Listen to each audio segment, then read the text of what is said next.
Ma i datteri possono essere consumati con relativa tranquillità in quanto frutta, oppure devono essere considerati alla stregua di degni rappresentanti della temibilissima categoria frutta mascherata da dessert? Quante calorie hanno? Dopo il consumo, la tua glicemia diventa tipo una montagna russa di Disneyland? Fanno ingrassare? Fanno bene o fanno male?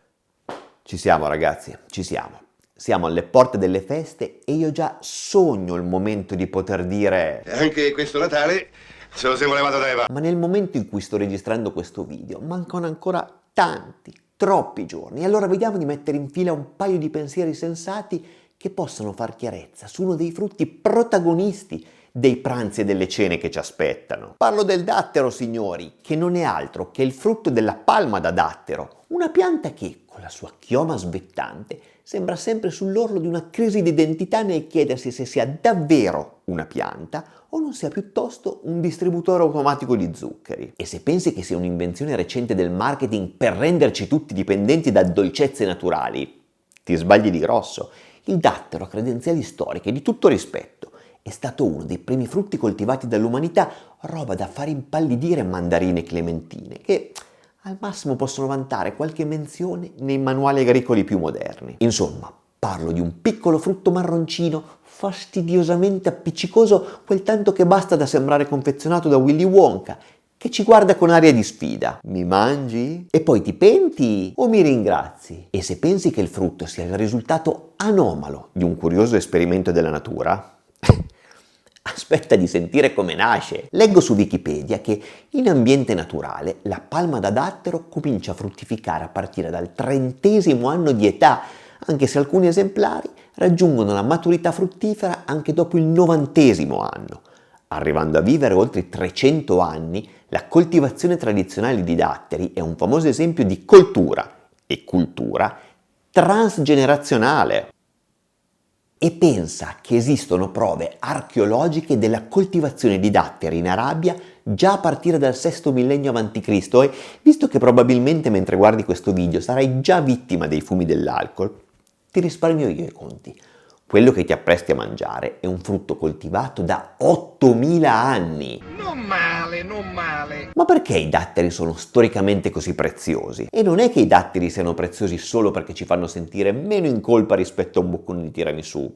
No, no, il loro valore storico è roba seria. Prova a pensarci, sei nel mezzo del deserto, con il sole che picchia più di una playlist reggaeton d'estate e all'improvviso cosa vedi? Una palma da dattero. Una pianta che con autorevole solennità sembra dirti «Ehi, so che vuoi mollare tutto, ma guarda qui, ho cibo, zuccheri e un po' d'ombra». Lascia che ci pensi io. I datti erano la fonte di energia per viaggiatori e commercianti che attraversavano le vie del deserto. Una sorta di antenato dell'autogrill, e se sei nato come me tra gli anni 70 e 80, io credo che potremmo dire che fosse un po' il primo camogli dell'antichità. Con un concentrato invidiabile di zuccheri naturali e nutrienti, erano lo snack ideale per non svenire tra una duna e l'altra. In più, si conservavano a lungo senza bisogno di frigoriferi o strane alchimie. E dico io, prova a battere un prodotto così nel 5000 a.C. Insomma, il dattero non era solo un frutto, era una dichiarazione. Ce la possiamo fare. Sì. Anche qui nel deserto. Voglio dire, ti immagini una fragola nel deserto? Mia figlia direbbe che, al confronto, in quello specifico contesto, la fragola sarebbe un frutto che non ci ha creduto abbastanza. Ma certo, un conto è dover sopravvivere nel deserto. Un conto è consumarlo oggi, dopo un pasto di 18 portate a casa della nonna. Eh sì, è proprio lì che voglio arrivare. Quante calorie ha il dattero secondo te? I datteri secchi apportano ancora il 22% di acqua, ma soprattutto circa 270 calorie per 100 grammi, praticamente tutti da zuccheri, praticamente tutti da saccarosio, glucosio e fruttosio. Ok, ammettiamolo, 270 calorie per 100 grammi non sono pochi per essere un frutto, considerando ad esempio che una mela ne apporta circa 50 per 100 grammi e una banana poco di più. Addirittura ne ha più dell'avocado, anche se in realtà con un contenuto completamente diverso. E ho trovato curiosamente ironico scoprire che quelle 270 calorie si trattano più o meno delle stesse, a parità di quantità, di un Big Mac, ma su questo ci torniamo dopo.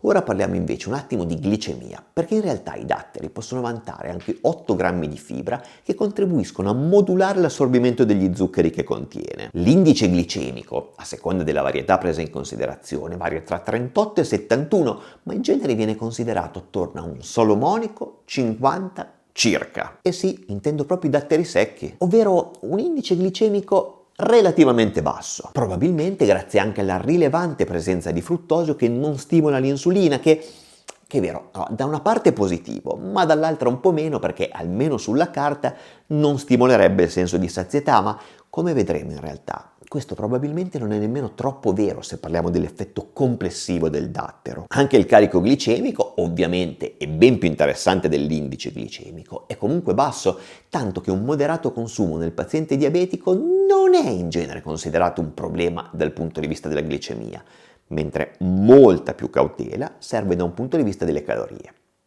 Anzi, parliamone perché sono sicuro che tu ti stia chiedendo: ma i datteri fanno ingrassare? Questa è una domanda inevitabile, come la morte e le tasse.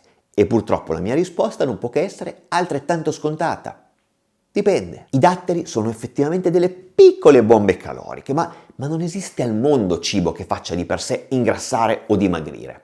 Si ingrassa se si consumano più calorie di quante se ne bruciano. E viceversa. Prendi la frutta secca a guscio come le noci. Anche loro sono un concentrato di calorie, ma in effetti raramente sono state associate a un effettivo aumento di peso, almeno a livello di statistiche di popolazione. E per i datteri vale un po' la stessa cosa, sai? Se consumati con moderazione, con buon senso, possono essere un ottimo snack energetico e non è difficile immaginare che nei tempi passati abbiano letteralmente salvato delle vite nel deserto. Il problema nasce se li tratti come delle caramelle, tutti i giorni, tutti i giorni, tutti i giorni, dopo lasagne e fette di pandoro con crema pasticcera. Ma quindi i datteri fanno ingrassare o no? Assolutamente no se consumati con giudizio. Potenzialmente sì se li tratti come caramelle da consumare senza limiti. Il trucco è mangiarli con amore, con consapevolezza, non con avidità. Ma sai qual è la buona notizia? Che sono finite le cattive notizie.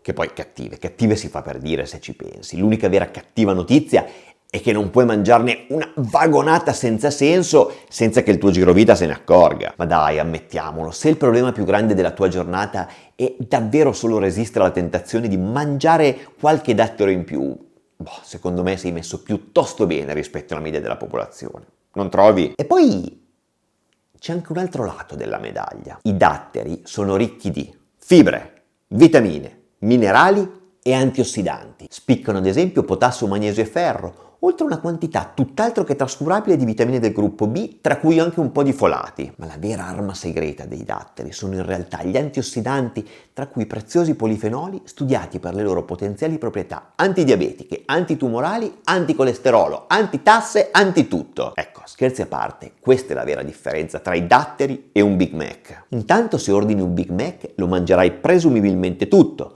Allora le calorie complessive non saranno solo quelle di 100 grammi, ma di tutto il panino, circa 540. E poi non vorrei mica avanzare le patatine. Ma vedi, il problema non sono nemmeno le calorie di per sé, ma la cosiddetta densità nutrizionale, non la densità energetica, ovvero le calorie per 100 grammi, ma la densità nutrizionale, ovvero in quelle calorie di 100 grammi, quanto valore nutrizionale stai anche portandoti a casa. Ecco dove i datteri battono davvero il Big Mac a mani basse. Voglio dire, non è che semplicemente lo battano, no, lo asfaltano. Lo umiliano così tanto che il Big Mac si ritira per sempre in una scatola di patatine, rosso dalla vergogna e non prima che i datteri gli abbiano anche rubato la lattuga per usarla come decorazione per un piatto più sano. I datteri sono un cibo vero, non sono solo calorie vuote travestite da panino, per di più con grassi di pessima qualità e una badilata senza senso di sale. Nei datteri ci sono fibre e polifenoli che aiutano il tuo intestino a lavorare come un orologio svizzero, migliorando al contempo anche la qualità della flora batterica locale. Ci sono minerali che supportano funzioni vitali, ci sono antiossidanti che combattono i radicali liberi come dei piccoli e simpatici supereroi. Il Big Mac, d'altro canto, sì, ti regala tanto gusto, certo, ma sul piano nutrizionale ti ti lascia insoddisfatto, con una stretta di mano frettolosa, tante calorie, poco da offrire in termini di vitamine, di minerali e un carico di grassi saturi e sale che, credimi, il tuo cuore preferirebbe evitare. Boom, a questo punto abbiamo tutte le informazioni che ci servono per tirare le somme e la risposta alla domanda se i datteri facciano bene o male non può che dipendere, come sempre, dal contesto. E allora partiamo da un'importante premessa. Sul fronte della salute, il bilancio energetico, ovvero il rapporto tra calorie introdotte e calorie consumate, è importante tanto quanto la qualità degli alimenti che scegli di consumare. Mangiare solo alimenti sani, ma vivere in condizioni di obesità sarebbe comunque un problema. Avere un perfetto peso forma, ma mangiando solo cibo spazzatura, sarebbe comunque un problema. Va tuttavia detto che la tendenza generale è che uno stile di vita sano sia più spesso associato a un peso ridotto. Mangiare più frutta sia associato a un peso ridotto. Mangiare più fibra sia associato a un peso ridotto. Un peso corporeo sano si costruisce con una dieta che non ecceda nelle calorie e un'attività fisica praticata regolarmente.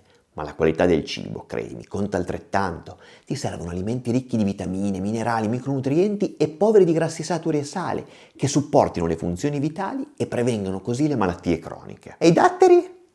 Dove li mettiamo i datteri? Secondo me si collocano nel mezzo, almeno per noi occidentali, ma decisamente spostati verso la parte positiva, quella glitterata della forza. Se sei un Tuareg del deserto che trascorre la giornata a camminare tra le dune sotto il sole cocente, non c'è storia, i datteri sono il carburante perfetto per sopravvivere e per prosperare. Ma se il tuo massimo sforzo quotidiano è alzarti dal divano per andare a prendere il telecomando, semplicemente in questo caso i datteri forse vanno approcciati con un pizzico di cautela in più, diventando nella giusta quantità il sostituto perfetto per il dolcetto a fine pasto, anche tutti i giorni, ma inquadrati nel modo corretto, non un cibo da consumare senza alcun limite. Rimangono un alimento di eccellente qualità e sono uno scrigno di nutrienti preziosi come fibre, minerali e antiossidanti utilissimi per la tua salute, ma anche loro devono comunque essere fatti rientrare nel tuo fabbisogno calorico giornaliero e probabilmente esagerare con i datteri è più facile che farlo con una mela o con delle fragole. Ma comunque detto, a onor del vero, che i pochi studi disponibili in realtà non mostrano una tendenza all'aumento di peso con un consumo regolare anche quotidiano di datteri, segno che probabilmente grazie alla fibra, grazie alla consistenza che richiede una certa masticazione prolungata e un apporto calorico che in qualche modo viene ben ponderato dal cervello, il corpo alla fine riesce comunque a regolarsi bene. Vuoi una sintesi ancora più sintetica? Sono un cibo meraviglioso, soprattutto nel contesto di uno stile di vita attivo e sono anche la coccola perfetta quando avresti solo voglia di tuffarti nel barattolo di Nutella. Sono la dimostrazione che natura e golosità possono effettivamente andare d'accordo, semplicemente non devono diventare un'abitudine compulsiva. Ecco, grazie di vero cuore per la tua attenzione e la tua fiducia, ma ricorda che uno sconosciuto in rete non può e soprattutto non deve mai sostituire né il tuo medico curante né il tuo nutrizionista, perché solo loro possono conoscere, quindi tenere conto davvero delle tue specifiche esigenze. Grazie ancora.